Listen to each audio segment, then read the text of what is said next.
So my effort to document the flooding of the Odra river in the region where I am has come to an end for this reason.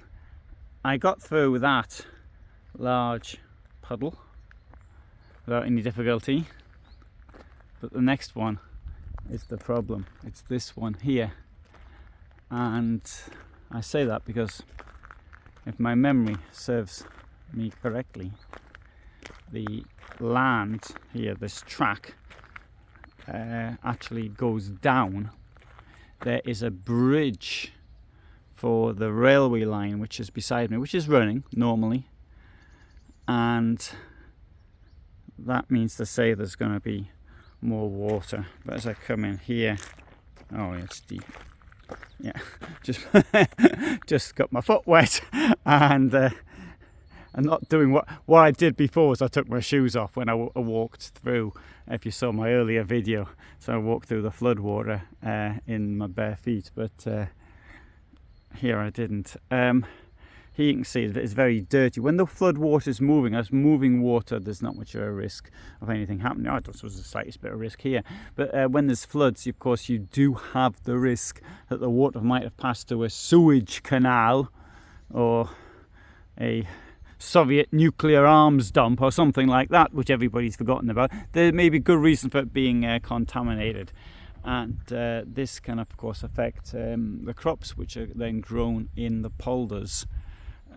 Anyway, I'll say more about that as and when I know it, but this is frequently is a problem with the dirty water.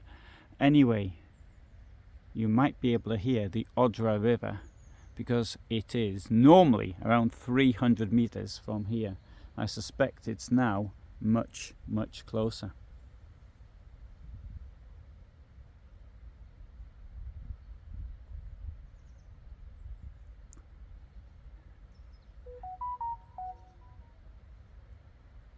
Now, I really like being out in the forest, in the countryside, and this is a wonderful time of year to do it. It's still summer really, but it's the beginning of autumn, and this is, I think, the best time for going out walking, when the weather's still warm enough to sort of enjoy yourself, but it's not this overbearing heat that you get.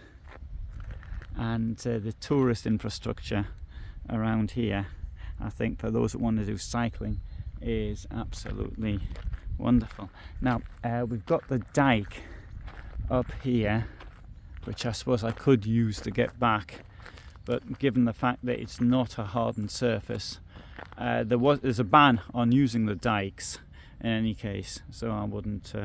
I'm not going to go down there. But it's only a couple of kilometres to where I actually stay.